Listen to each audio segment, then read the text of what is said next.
Paz do Senhor, meus irmãos. Vamos iniciar então mais uma aula desse semestre, desse trimestre, aula número 4 do terceiro trimestre desse ano 2021. O título da nossa lição é Elias e os profetas de Aserá e Baal.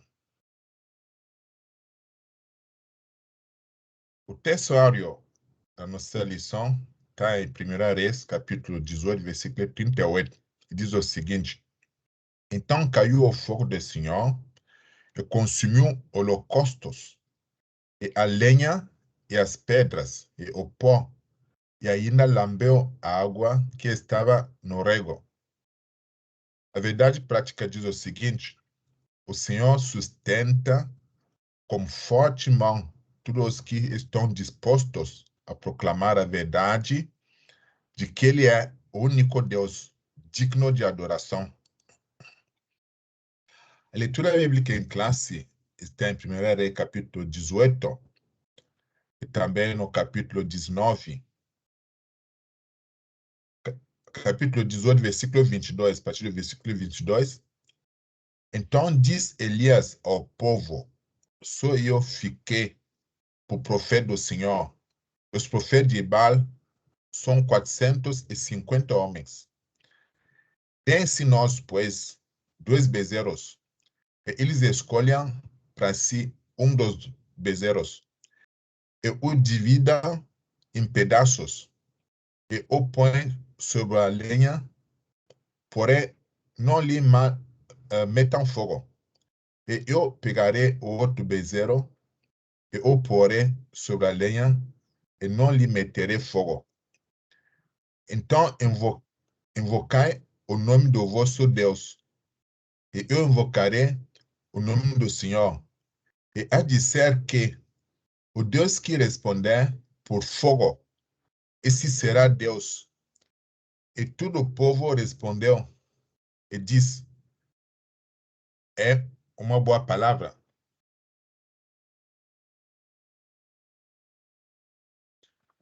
E tomaram o bezerro que lhe dera e o prepararam, invocaram o nome de Baal desde a manhã até o meio-dia, dizendo: Baal, responde-nos.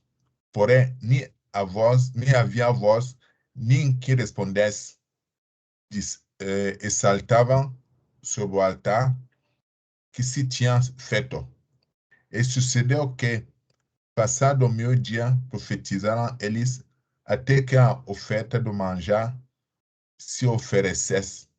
Porém, não houve voz, nem resposta, nem atenção alguma. Então Elias diz a todo o povo: chegai vós a mim. E todo o povo se chegou a ele e reparou o altar do Senhor, que estava quebrado. Então caiu o fogo do Senhor e consumiu o holocausto, e a lenha, e as pedras, e o pó, e ainda lambeu a água que estava no rego. O que vendo tudo isso, o povo caiu os seus rostos e disse: só o Senhor é Deus, só o Senhor é Deus. Capítulo 19. Levantou-se, pois, e comeu e bebeu, e com a força daquela comida, caminhou 40 dias e 40 noites até Horebe, o monte de Deus. E aí entrou numa caverna e passou ali a noite. Eis que a palavra do Senhor veio a Eli. Eli diz: que fazes aqui, Elias? Ele diz: tenha sido muito zeloso pelo Senhor, Deus dos exércitos, porque os filhos de Israel deixaram o teu concerto, derrubaram os teus altares e mataram os teus profetas à espada. E eu fiquei só, e buscam a minha vida para me tirarem. Ele me diz: sai para fora e põe-te nesse monte perante a face do Senhor. É isso que passavam o Senhor, como também um grande e forte vento que fendia os montes e quebrava as penas diante da face do Senhor. Porém, o Senhor não estava no vento. E depois do vento, um terremoto. Também o Senhor não estava no terremoto. E depois do terremoto, um fogo. Porém, também o Senhor não estava no fogo. E depois do fogo, uma voz mansa e delicada. E sucedeu que, ouvindo a Elias, envolveu o seu rosto na sua capa e saiu para fora. E pôs-se a entrar da caverna. É isso que veio a Eli uma voz que dizia: que fazes aqui, Elias? Ele diz: eu tenho sido um extremo zeloso pelo Senhor Deus, de todos os exércitos. Porém, os filhos de Israel deixaram o teu concerto, derrubaram a teus altares e mataram os teus profetas à espada, e eu fiquei só e buscam a minha vida para me tirarem. Vamos fazer oração, irmãos. Senhor nosso Pai, agradecemos por esse momento. Nós vamos aprender mais da Tua palavra. Senhor, te pede abrir nossos corações para receber ela e que essa palavra possa ter efeito nas nossas vidas. Abençoe todos os irmãos que estarão escutando essa palavra em nome de Jesus. Amém. O objetivo geral da nossa lição é revelar que Deus opera milagres através de seus filhos. E com objetivo específico, salientar que é necessário e urgente enfrentar o pecado. Relatar também que Deus responde a nossas súplicas. Expor a fragilidade do ser humano.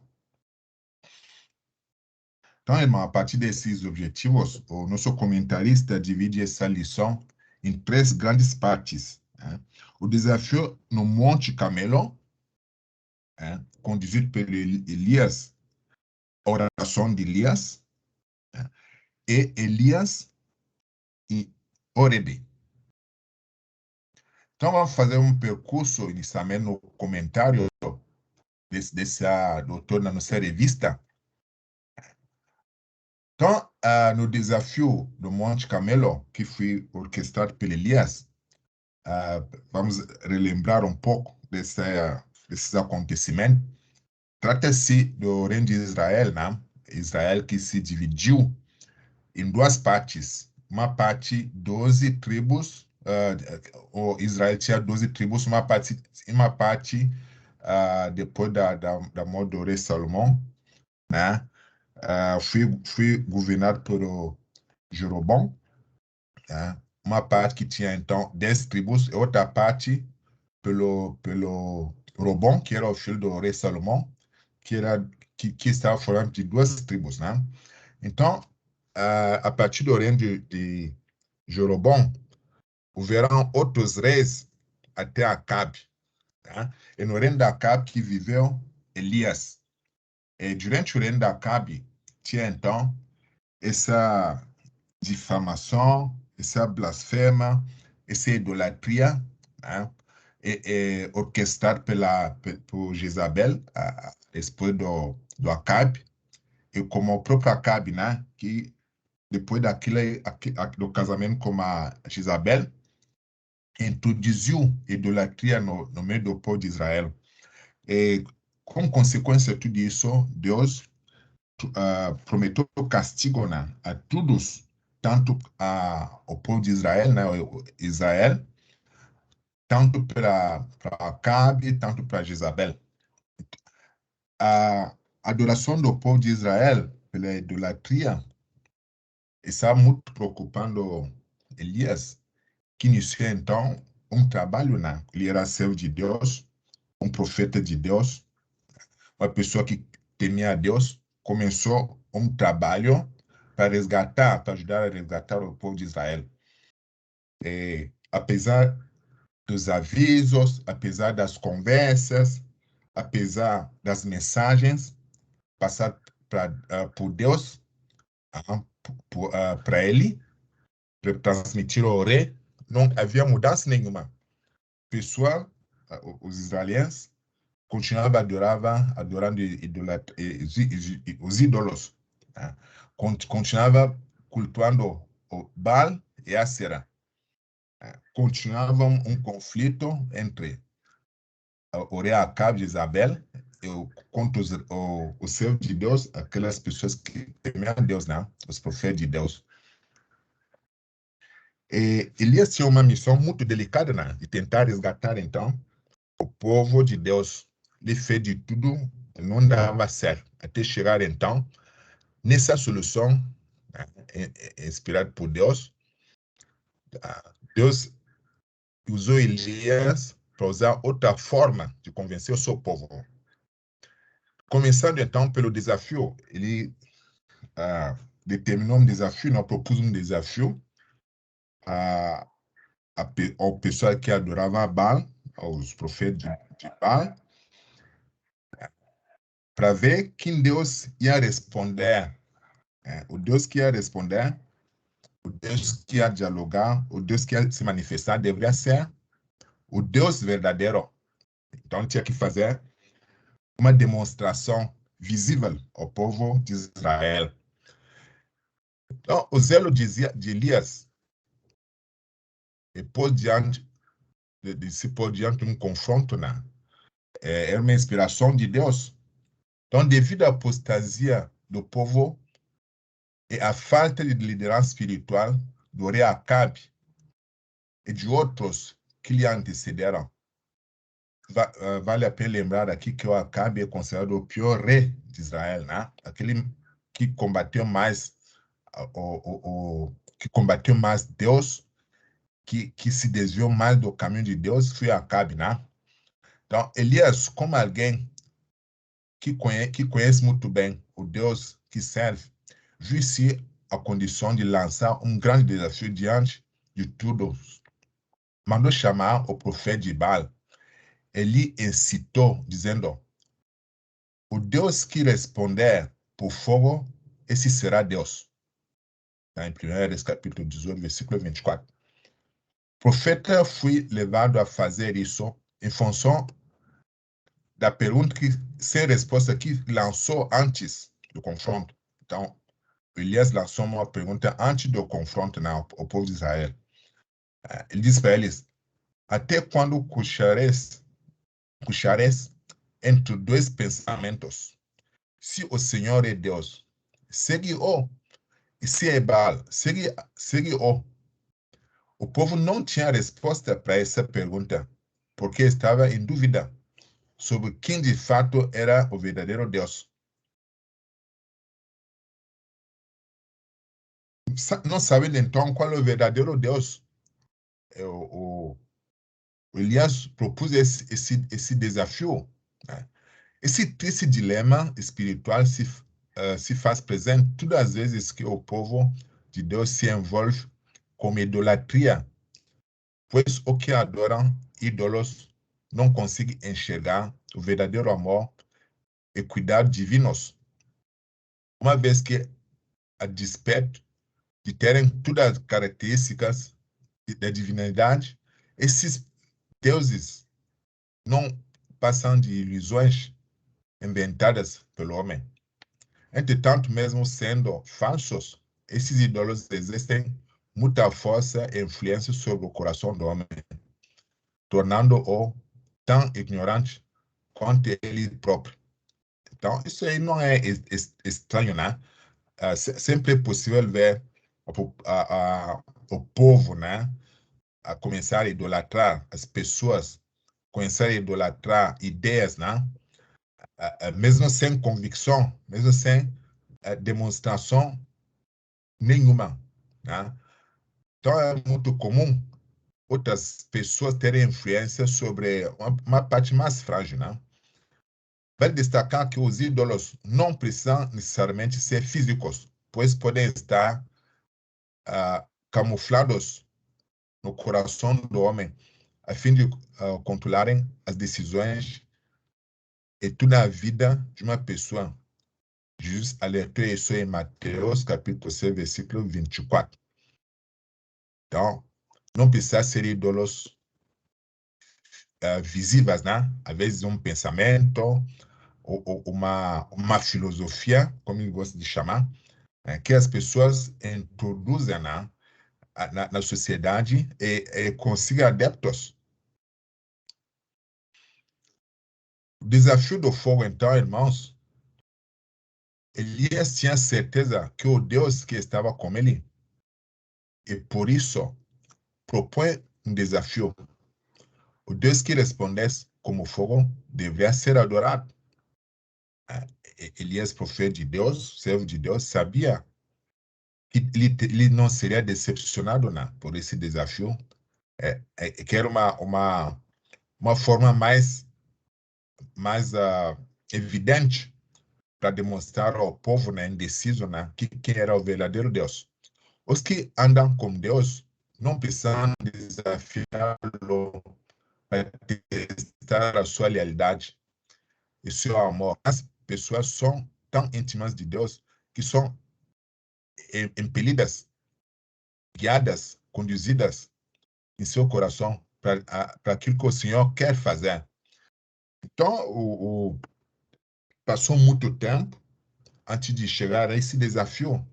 Elias usou outros caminhos, alertou sobre a seca, alertou sobre a fome, consequente da desobediência. E mesmo assim, o povo não voltava atrás. Até que Deus colocou no seu coração esse desafio. Não veio dele esse desafio. Ele foi usado por Deus. Portanto, não foi a vontade de Elias lançar o desafio, mas a do próprio Deus. Para mais uma vez mostrar ao povo de Israel que ele era, sempre foi e sempre será o único Deus verdadeiro. E quem deveria servir, a quem deveria servir. Então, depois de propor esse desafio, que nós lemos na leitura bíblica em classe, os profetas de Baal fizeram seu altar, Elias fez seu altar, cada um invocou o seu Deus para que queimasse os holocaustos. Diante da impossibilidade de resposta de Baal aos apelos de seus adoradores, Elias começou a preparativos para operar o milagre. Então, deixou primeiro o Baal, o pessoal de Baal, os profetas de Baal, fazer suas orações invocando de seu Deus. Como não tiveram a resposta, então, Elias também começou a preparar o altar dele. A primeira coisa que o Elias fez foi preparar o altar do Senhor, que estava quebrado, consequente de imediata idolatria, porque eles quebraram tudo. Todos os cultos mosaicos foram banidos, implantaram outros cultos, ídolos. A seguir, juntou 12 pedras que simbolizavam as 12 tribos de Israel, cavou um rego em volta do altar, colocou a lenha, dividindo o bezerro em pedaços sobre a lenha e partiu para que derramasse 12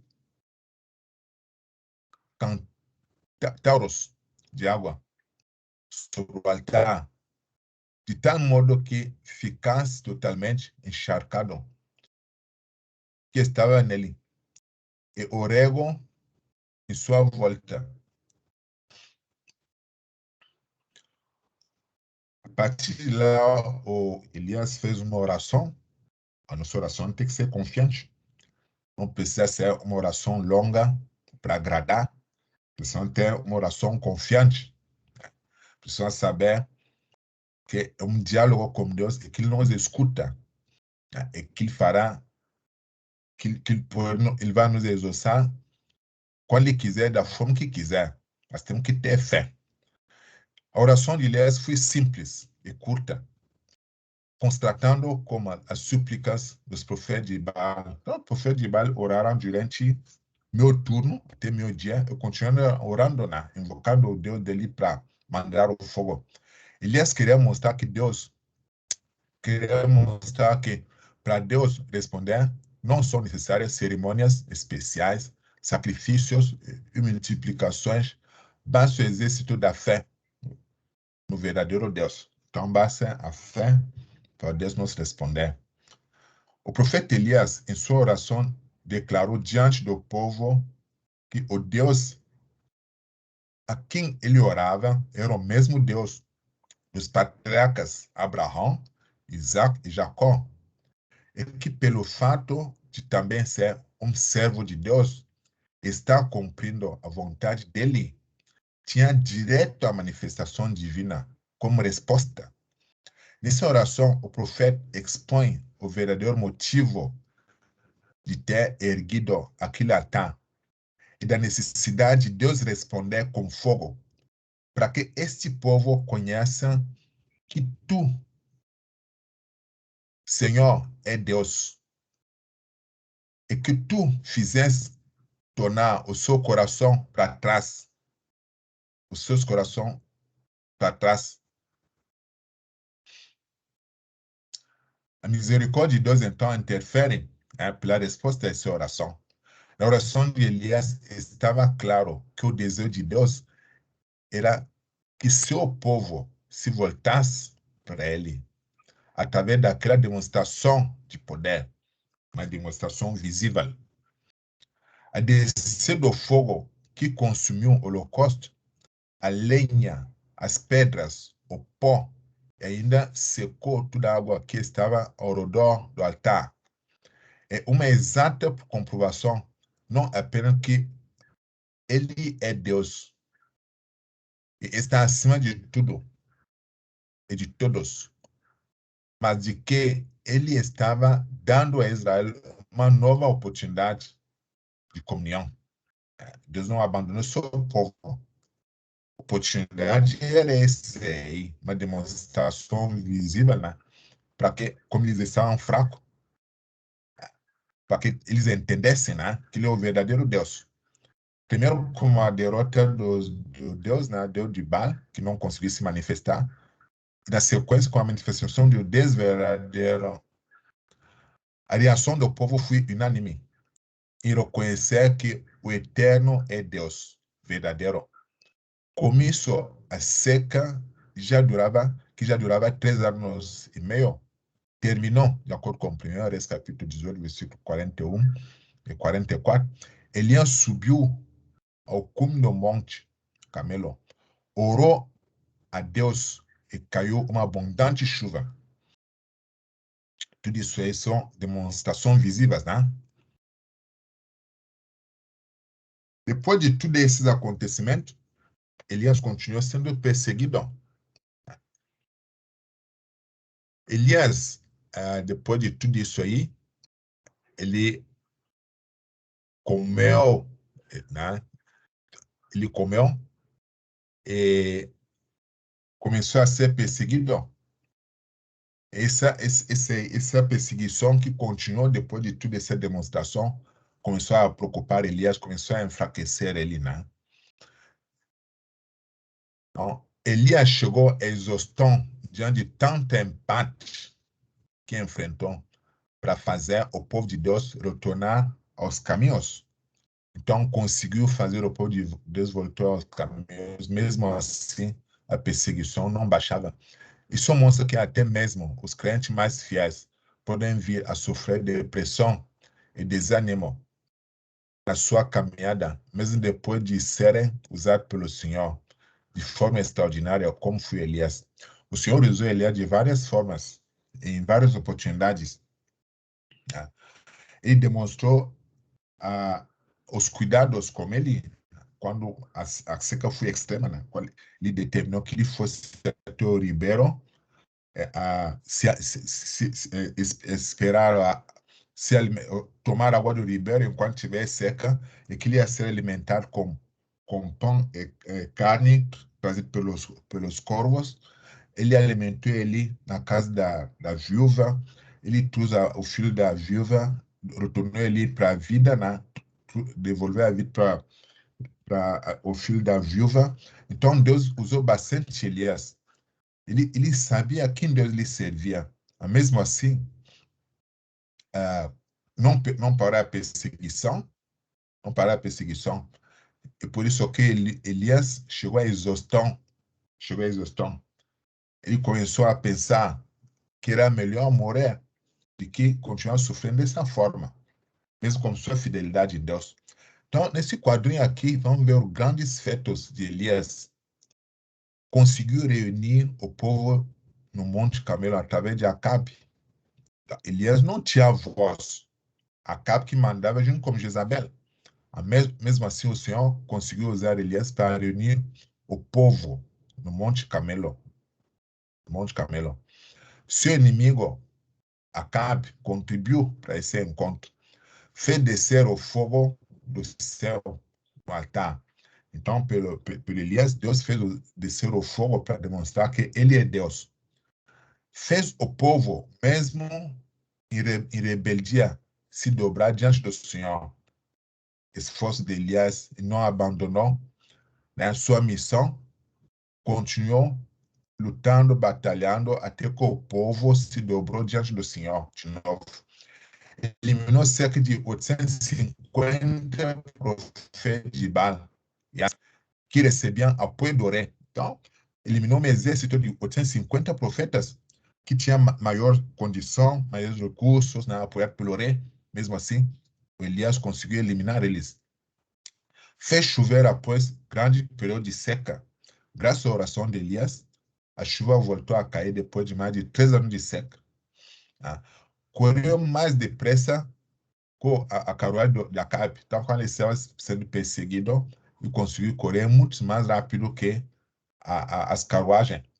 E foi sustentado por um anjo. Então, Elias, ele foi bastante usado por Deus durante sua vida. E tem outros fatos que ocorreram. Conseguiu terminar com a raça da Acabe, ungindo outro rei. Conseguiu, vamos ver mais adiante aqui, o pedido para morrer, para não pular essa parte, para ver o que aconteceu com as gerações seguintes, né? O reinado seguinte do Acabe. Então, o pedido para morrer, a despeito das portentosas obras que fez, Elias foi terrivelmente perseguido, ameaçado por Jezabel, a rainha, aquele que nós comentamos.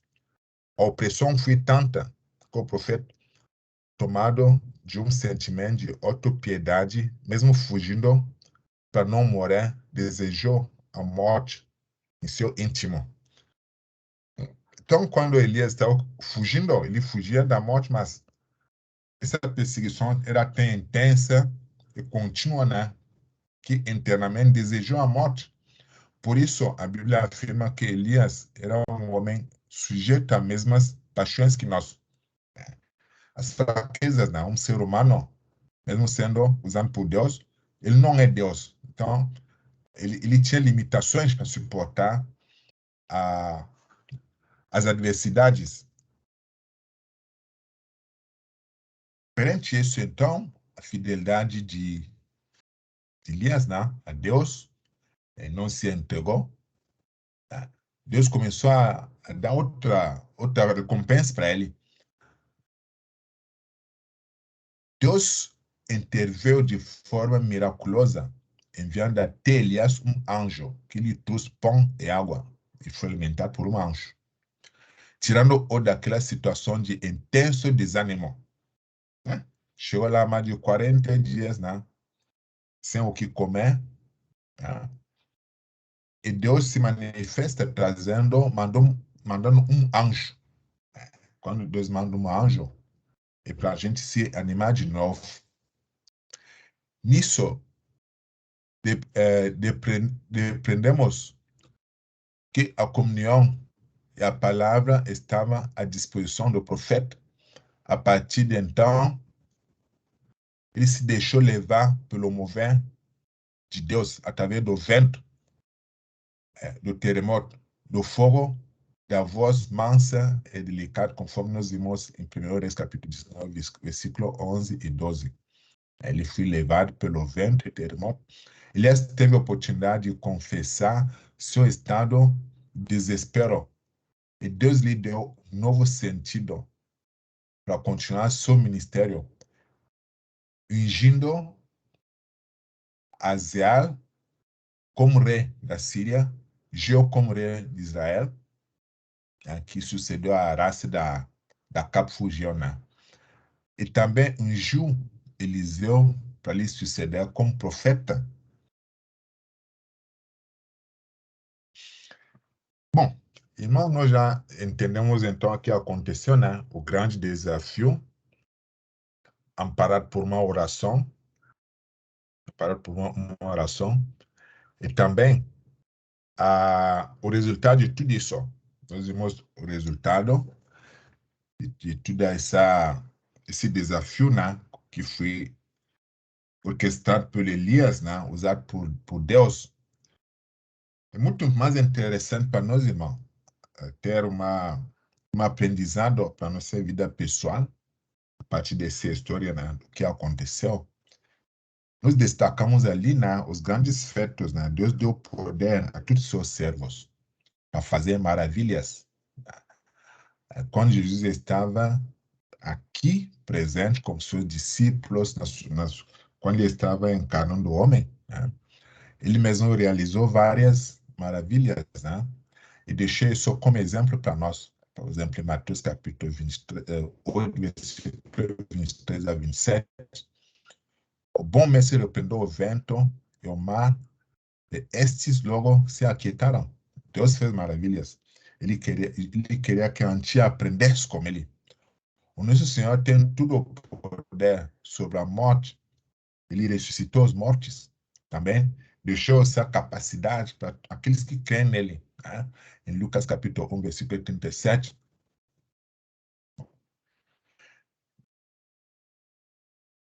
Então, a lição nos aprende sobre a oração, sobre a confiança que temos que ter em oração. Vimos que Elias fez uma oração bem curta. Não precisou fazer uma noite inteira de oração, um dia inteiro de oração. Né? E nós vamos enxergar, a partir desse quadro aqui, três partes. Né? Três partes que atuaram nessa história e que devem nos deixar uma lição, uma aprendizada. Nós vemos esse primeiro lado aqui, o lado esquerdo, a ação do profeta Elias. Né? O Elias, em sua oração, declarou diante do povo que o Deus a quem ele orava era o mesmo Deus dos patriarcas Abraão, Isaac, Jacó, e que, pelo fato também de ser um servo de Deus, está cumprindo a vontade dele, tinha direito à manifestação divina. Então, a gente vê aqui o profeta Elias como povo. Ele está falando duas coisas aqui. Está falando como povo, está falando como Deus ao mesmo tempo. É uma fala confiante. Nós vemos também aqui que Elias tinha uma fé na sua fala. Elias tinha certeza de que Deus estava com ele. Ele tinha essa certeza. E por isso propõe o desafio Então, o comportamento de Elias aqui vai nos ensinar que, primeiro, precisamos ter fé. Segundo, temos que saber em que momento o Senhor nos determina uma certa ação. Não podemos começar a inventar soluções a problemas complexos sem ouvir o Espírito Santo, sem ouvir a orientação do Espírito Santo. Então, Elias sabia que isso aqui era o momento certo. Tá? E também, ele soube o que falar para o povo. Como isso, nós também temos que aprender que, por mais complexa que seja a situação, existem várias soluções. Nós temos que escutar qual é a solução que o Senhor vai propor para nós. Nós vamos começar a fazer um monte de desafios como Elias fez, se a gente não está orientado. Né? Temos que escutar, primeiro, o que Deus determina para a gente aplicar como solução. E também saber conhecer a palavra de Deus. Conhecer, Elias demonstra aqui o conhecimento da palavra de Deus. Ele demonstra que ele conhecia que o Deus de Isaac, de Jacó e de Abraão, ele interferia. Né? Esse Deus dava resposta para ele. Então, conhecimento da palavra de Deus. Se a gente não conhece a palavra de Deus, vai ser difícil a gente resolver situações mais complexas. Então, Elias tinha essa convicção que ele servia ao mesmo Deus. E nós, qual é o Deus que nós servimos? Servimos o mesmo Deus? Se servimos o mesmo Deus, ele pode também nos usar em outras situações, não exatamente as situações como Elias, que Elias estava resolvendo. Então, se nós servimos o mesmo Deus, temos que ter essa confiança. E também temos que esperar Deus nos dizer qual é a solução compatível com uma situação. Às vezes podemos usar somente a sabedoria de Deus para resolver. Às vezes podemos resolver por uma oração. Deus que determina, Deus nos orienta. Temos que ficar só atento, temos que ficar sensível à voz do Espírito Santo. Esquerda, à direita ali, onde está a churrada em azul, nós vimos a ação de Deus. Depois que Elias demonstrou a fidelidade, se deixou ser usado por o Senhor. Daí nós vamos ver o que Deus fez aqui. Deus fez descer o fogo. Deus exaucou a oração de Elias. Não, ele não o decepcionou. Então, se a gente faz do jeito que Deus nos orienta, ele age. Às vezes a gente faz da nossa forma. E Deus não age. A gente pensa que Deus não nos escuta. E quando ele não está, quando a gente não está fazendo do jeito que ele recomendou, ele não reage. Então, a descida do fogo que consumiu o holocausto, a lenha, as pedras, o pó, e ainda secou toda a água que está ao redor do altar. É uma exata comprovação, não apenas de que ele é Deus, ele está acima de tudo, mas que ele estava dando a Israel uma nova oportunidade de comunhão. Então, a gente percebe aqui que Deus é amor, né? Sempre dá uma oportunidade adicional para seus filhos, para seu povo. Também, nós vimos que Deus não decepcionou Elias.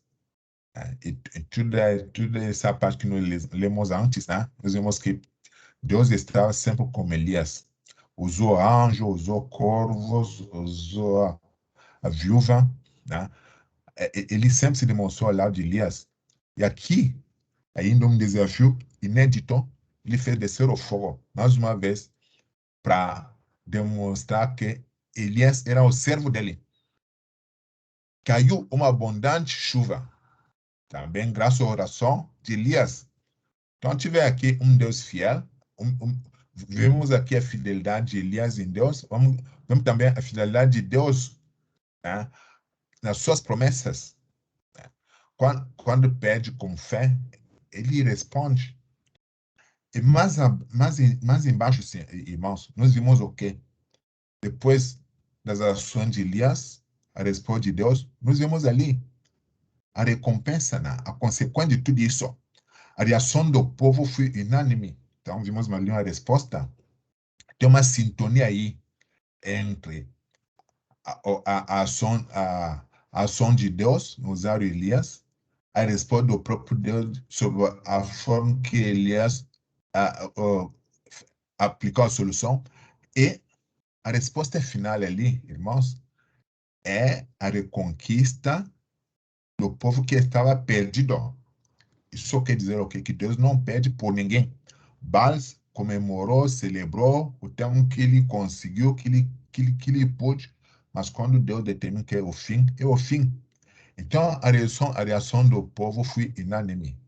E reconhecer que o Eterno é Deus verdadeiro, e a seca que já durava 3 anos e meio secou, terminou, perdão. Então, houve uma nova reconciliação, né? Como povo de Deus, Deus como seu povo. O que eu sonho de cada um de nós, né, irmãos? Melhor é estarmos em paz com Deus do que estarmos em conflito. E Deus é amor, sempre dá uma nova chance. Isso deve ser o pensamento que temos que ter, né? Que independente de tudo que nós fizemos, né? Quando Deus fala para nós, por seu servo, pela sua palavra, né? Que temos que voltar atrás, temos que voltar a nos reconciliar com Ele, não podemos endurecer nossos corações. Certo, irmãos? Eu gosto muito dessa palavra aqui, de Isaías, capítulo 43, versículo 2, que diz o seguinte: quando passares pelas águas, estarei contigo, e quanto pelos rios, eles não te submergirão. Quando passares pelo fogo, não te queimarás, nem as chamas arderá em ti. Temos que ter esse pensamento, independente da turbulência das nossas vidas, de várias decepções, e tudo que pode acontecer conosco, não podemos negar a Deus. Pode vir um temporal, pode vir um fogo, pode vir um mar de rio, pode vir qualquer situação, pode vir chama, né? Deus permitirá que a gente passe por isso. Vimos que Elias, que era um servo fiel, ele foi exausto, né? Chegou à exaustão. Isso quer dizer que nós estamos sujeitos a isso também. Mas a palavra de Deus nos lembra Isaías capítulo 43 que não seremos submersos. A água pode chegar até o nariz, mas não nos submergirá. Né? O fogo não vai nos queimar. Pode vir tempestade, né? Vai ser na dose que não vai nos levar. Pode ser um fogo, vai vir na dose que não vai nos queimar. Temos que ter esse pensamento, irmãos. Então, a nossa caminhada é complicada, mas Deus sempre vai permitir que a gente tenha vitória. A vida de Elias é um grande exemplo para todos os crentes que fielmente servem ao Senhor, ainda que a sua volta quase tudo esteja idolatria e toda forma de justiça. O cristão não pode perder ânimo, não podemos perder ânimo. É a vontade de lutar pela causa do Senhor. Não podemos. Elias é um exemplo do cuidado e da fidelidade de Deus. Quando o crente fiel decide seguir o que a palavra de Deus ensina e não aquilo que a maioria acha que está certo. Então, isso foi a nossa lição, irmão, nossa lição número 4, que nos ensinou várias situações a partir da minha história, né? Mas na nossa vida, na nossa caminhada, precisamos tirar alguma coisa, irmãos. Que Deus abençoe cada um de nós. Amém.